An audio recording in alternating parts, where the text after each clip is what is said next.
வணக்கம். 19/12/2025 மார்கழி 4ஆம் தேதி வெள்ளிக்கிழமை. இன்றைய கடகராசி நண்பர்களை பற்றி பார்ப்போம்.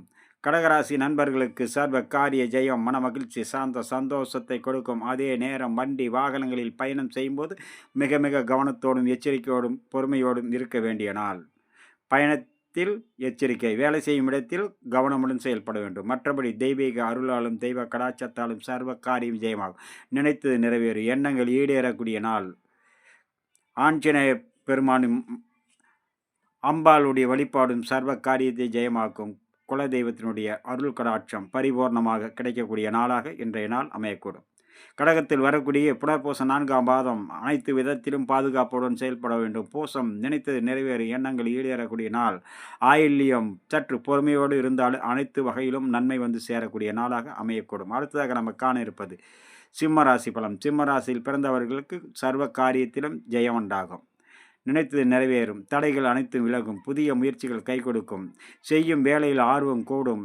சுய தொழில் செய்பவர்களுக்கு மிகவும் பிரகாசமாக செயல்படும். உத்தியோகத்தில் வேலையில் இருப்பவர்களுக்கு மேல் அதிகாரிகள் நல்லவர்களுடைய அன்பும் அரவணைப்பும் கிடைக்கக்கூடிய நாள். அதே நேரம் சில நேரம் வேலையில் கவனமுடன் செயல்பட வேண்டும். சிறு தவறுதல் கூட பெரிய அளவுக்கு மன உளைச்சலை ஏற்படுத்தும். சிம்மத்தில் வரக்கூடிய மக நட்சத்திரம் சர்வ காரிய ஜெயம், சிக்கல்கள் தீர்வாகும்.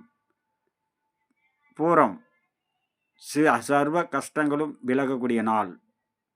உத்திரம் செய்யும் பணியில் மிகவும் கவனமுடன் செயல்பட வேண்டும். அடுத்ததாக நம்ம காண இருப்பது கன்னி ராசி பலன். கன்னி ராசியில் பிறந்தவர்களுக்கு சர்வ காரியத்திலும் வெற்றி கொடுக்கக்கூடிய நாள். எதையுமே சிந்தித்து தன் வேலையில் கவனமுடன் இருக்கக்கூடிய நீங்கள் இன்றைய நாளில் செய்யும் வேலையில் கவனமுடன் செயல்பட வேண்டும். அதே நேரம் வண்டி வாகனங்கள், உயரமான தளங்கள், கரண்டு, நெருப்பு, கூர்மையான ஆயுதங்களில் பணிபுரிபவர்களும் கவனமுடன் செயல்பட வேண்டும். தன் பொருளை பாதுகாப்பில் அக்கறை எடுத்துக்கொள்ள வேண்டும். மற்றபடி தெய்வீக அருளாலும் தெய்வ கடாட்சத்தாலும் ஆஞ்சநேயர் பெருமானுடைய பேரருளாலும் உங்களுடைய இஷ்ட தெய்வ குல தெய்வத்தினுடைய அருள் கடாட்சத்தாலும் அம்பாளுடைய அருள் கடாட்சத்தாலும் சர்வ காரியம் ஜெயமாகும். இன்றைய நாளில் கண்ணில் வரக்கூடிய உத்திர நட்சத்திரம் செய்யும் பணியில் கவனமுடன் இருக்க வேண்டும். அஸ்தம் சர்வ காரிய ஜெயம். சித்திரை பயணத்தின் போதும் வேலை செய்யும் இடத்திலும் கவனமுடன் செயல்பட வேண்டும். அடுத்ததாக நாம் காண இருப்பது துலாம், விருச்சகம், தனுசு ராசி நண்பர்களை பற்றி. உங்களுடைய அனைத்து வகையான பலன்களும் வந்து சேர இன்றைய நாள் மிக சிறந்த நாள்.